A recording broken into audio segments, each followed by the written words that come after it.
محمد وآل محمد اللهم صل على محمد وآل محمد اللهم صل على محمد।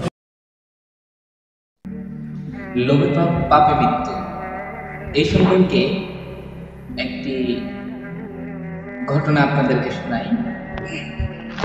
একদা হযরত দাউদ আলাইহিস সালামের জামানায় একজন ব্যক্তি ছিল, তার ক্ষুধার তৃষ্ণা জ্বালায় ভুগতেছে, কাঁদতেছে। তার ঘরে কিছুই ছিল না খাওয়ার মতো, রাস্তার ধারে বসে কান্না করতেছে, ক্ষুধার জ্বালায় এই ব্যক্তি অনেক কান্না করতেছে। একজন চালাক ব্যক্তি আসলো, এসে তার সামনে বসলো।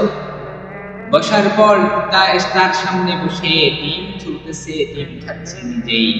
তখন ক্ষুধার্ত জ্বালায় যে ব্যক্তি ভুগতেছে সে বলতেছে, ও আমার ভাই, তোমার কাছে এমন কিছু আছে কিনা যেটা আমাকে দিবা, আমি খাবো, আমার ক্ষুধার তৃষ্ণাটা, ক্ষুধার জ্বালাটা আমি খাবো, এমন কিছু তোমার কাছে আছে কিনা? তাহলে আমাকে দাও, আমি সেটা খাই। তখন সেই চালাক ব্যক্তিটি ছিল, লোভী ব্যক্তিটি বলল, হ্যাঁ হ্যাঁ আমার কাছে আছে, কিন্তু আমার কাছে তোমাকে দেওয়ার মতো কিছুই নাই। একটা সিদ্ধ ডিম আছে, সেটা আমি তোমাকে দিতে পারি, কিন্তু হ্যাঁ একটা শর্তে। তখন সেই ক্ষুধার্ত ব্যক্তিটি বলল, ও ভাই, তোমার কি শর্ত? আমি সব শর্ত মানতে রাজি, তবু আমার ক্ষুধার জ্বালাটা মিটিয়ে দাও। তখন ওই ব্যক্তিটি বলল, তুমি এখন সিদ্ধ ডিমটি খাচ্ছ আমার কাছ থেকে, 20 বছর পর এই ডিমটির সুদ আসল সহ তোমার কাছ থেকে নিয়ে নেব, তুমি কি এই শর্তে রাজি কিনা? তখন এই লোকটি রাজি হয়ে গেল। এই লোকটি কিছুই মনে করলো না, একটা সিদ্ধ ডিম, 20 বছর পরে এই সিদ্ধ ডিমটি আমি আবার দিয়ে দেবো, কোনো প্রবলেম হবে না, কোনো সমস্যা হবে না। তখন এই লোকটি এই সিদ্ধ ডিমটি খেয়ে ফেলল। চলতে লাগলো দিন, চলতে লাগলো, অতিবাহিত হতে লাগলো দিনগুলো। চলতে চলতে 20 বছর অতিবাহিত হয়ে গেল। তখন এই লোকটি তার কাছে কিছু গ্রামের মান্যগণ্য মানুষ নিয়ে এসে হাজির হলো। হাজির হয়ে বলল, ও আমার ভাই, তোমার কি মনে আছে, তোমার কি স্মরণে পড়ে, তুমি যে আমার কাছ থেকে 20 বছর আগে একটা সিদ্ধ ডিম খেয়েছিলে? আমি তখন তোমাকে বলেছিলাম যে 20 বছর পরে এই সিদ্ধ ডিমটির সুদে আসলে আমাকে পরিশোধ করতে হবে। এখন আমি এই 20 বছর পূর্ণ হয়ে গেল, এই ডিমটির সুদে আসলে আমি তোমার কাছ থেকে যা পাওনা তুমি আমাকে তা দিয়ে দাও। তখন সে বলল, তুমি আমার কাছ থেকে কি চাও, বলো ভাই। তখন সেই লোকটি বলল, এই সিদ্ধ ডিমটি যদি তুমি ওই দিন না খাইতা, তাহলে এই ডিম থেকে একটা বাচ্চা বের হবে। কয়টা ভাই? একটা বাচ্চা বের হবে। সুবহানাল্লাহ। সবাই মনোযোগ দিয়ে শুনবেন। লোভে পাপে মৃত্যু। তখন এই লোকটি বলল, এই সিদ্ধ ডিম থেকে এই বাচ্চা বের হতো, এবং এই বাচ্চা থেকে আরো 10টা ডিম হতো, এবং এই 10টা ডিম থেকে আরো 10টা বাচ্চা হতো, আরো 10টা বাচ্চা থেকে এভাবে করতে করতে করতে করতে অনেকগুলো বাচ্চা হতো। তো ভাই, আমি তোমার কাছে বেশি চাই না, আমি তোমার কাছে বেশি চাচ্ছি না, আমি সর্বোচ্চ তোমার কাছ থেকে 430টা মুরগির দাম পাই, তুমি সেই দামটা আমাকে পরিশোধ করে দাও। তখন গ্রামের মান্যগণ্য মানুষগুলো বলল, ও ভাই, তার কথা কি সত্যি? তখন সেই গরিব মানুষটি বলল, হ্যাঁ, সে যা বলেছে তাই সত্যি কথা। তখন গ্রামের মান্যগণ্য মানুষগুলো বলল, 430টা মুরগির দাম তাকে দিয়ে দাও। তখন গরিবটি মানুষ বলল, ও আমার ভাই, আমার কাছে একটা টাকাও নাই, শুধু আছে আমার এই ভিটে বাড়িটা। তখন লোভী মানুষটি বলল, তোমার কাছে যেহেতু টাকা নাই, তোমার কাছে যেহেতু কোনো টাকা পয়সা নাই, তাহলে তোমার বাড়িটা আজ থেকে আমার হয়ে গেল। গ্রামের মানুষগুলো বলল, হ্যাঁ সেটাই, আজ থেকে এই বাড়ির মালিক উনি, তোমার এই বাড়ি নয়। তখন বিচার এখানে নিমেষ হয়ে গেল, বিচার এখানে শেষ হয়ে গেল। লোভী ব্যক্তিটি বাড়িটা তার কাছ থেকে নিয়ে নিল, ডিমের বিনিময়ে সে এখন ফকির হয়ে গেল।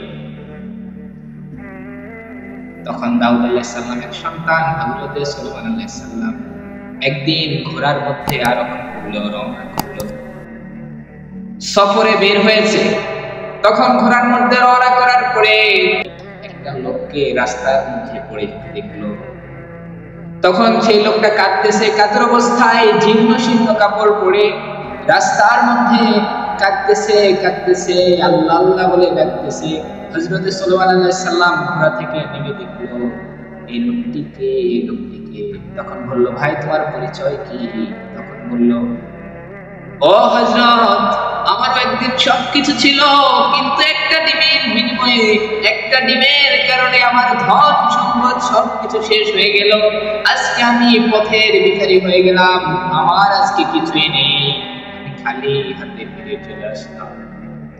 তখন বলল, কি হয়েছে তোমার? তখন বলল, আমার একটা সিদ্ধ ডিম খেয়েছি, এই সিদ্ধ ডিমটার বিনিময়ে আজ আমি ফকির হয়ে গেলাম।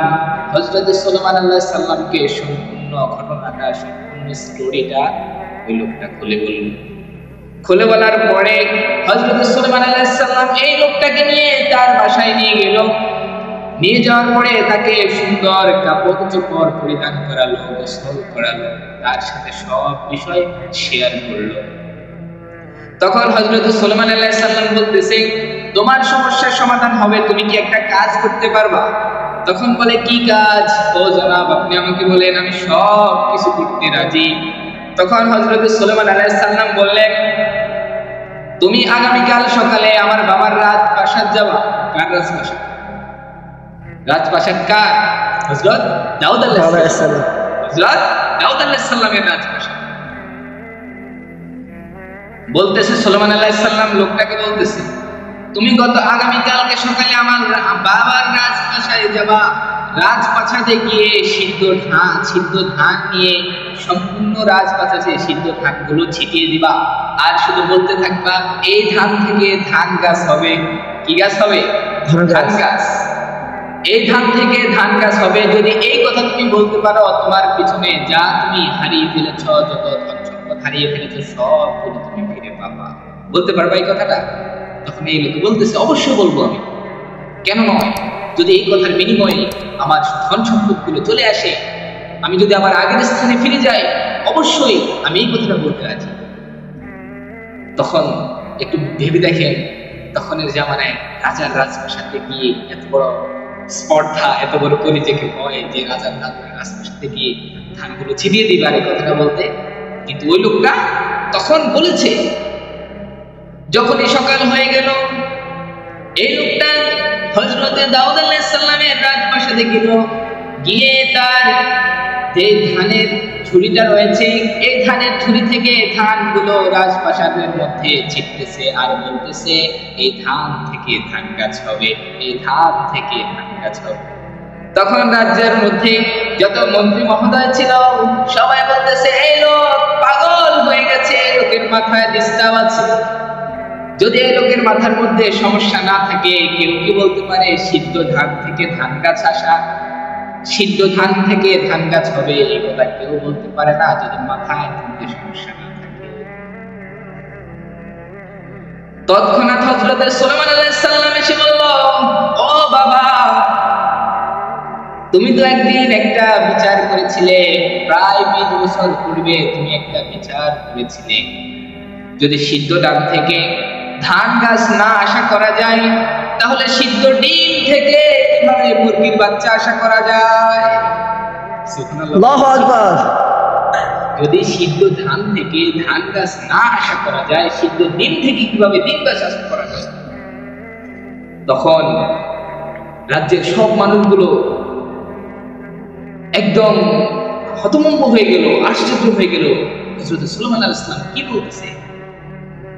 তখন হযরত সুলাইমান আলাইহিস সালাম বললেন, বাবা, তোমার কি মনে আছে প্রায় 20 বছর পূর্বে তুমি একটা বিচার কার্য করেছিলা, যে বিচার কার্যের মধ্যে সিদ্ধ ডিম থেকে ডিম বাচ্চা বের হওয়ার কারণে এই লোকের সমস্ত ধন সম্পদগুলো ওই লোকটা নিয়ে গেল যিনি লোভী ছিল।